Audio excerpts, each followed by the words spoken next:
Timnas Indonesia berpeluang menjadi juara grup setelah tadi malam dapat mengempaskan Timnas Kuwait dengan skor 2-1. Timnas Kuwait yang bertindak sebagai tuan rumah pada kualifikasi Piala Asia 2022 ini berinisiatif untuk melakukan serangan dari menit-menit awal.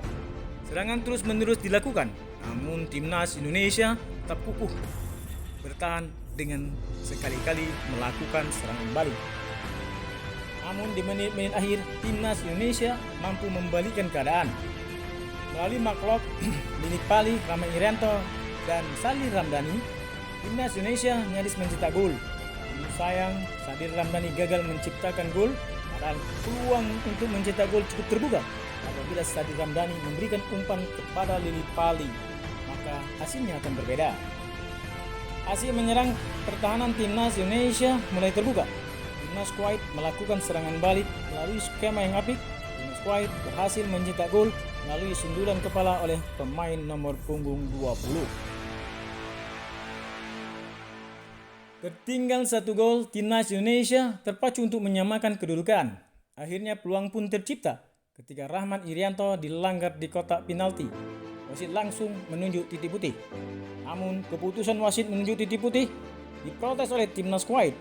Akan tetapi wasit tetap kukuh dengan keputusannya untuk memberikan hadiah penalti kepada Timnas Indonesia.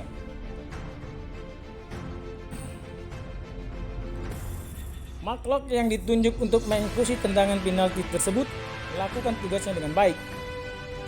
Tenang, Maklok memperdaya kiper Timnas Kuwait dan gol Timnas Indonesia pun berhasil menyamakan kedudukan 1-1. Serangan demi serangan antara Timnas Indonesia dan Timnas Kuwait silih berganti. Namun Timnas Indonesia lebih beruntung. Timnas Indonesia melakukan serangan dari bawah.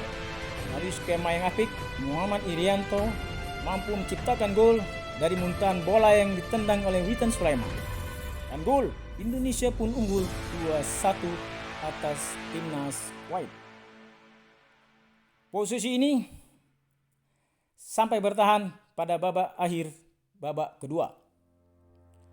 Sementara itu, Timnas Yordania mampu mengungguli Timnas Nepal dengan skor 2-0. Namun, peluang Timnas Indonesia untuk merebut juara grup masih sangat terbuka.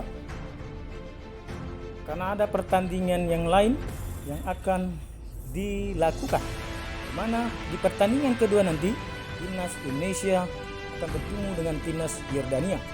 Mudah-mudahan Timnas Indonesia mampu unggul dengan Timnas Yordania sehingga Indonesia dapat merebut juara grup dan lolos ke babak final Piala Asia pada 2023 yang akan datang. Bravo Timnas, majulah PSSI, terbanglah tinggi Garudaku.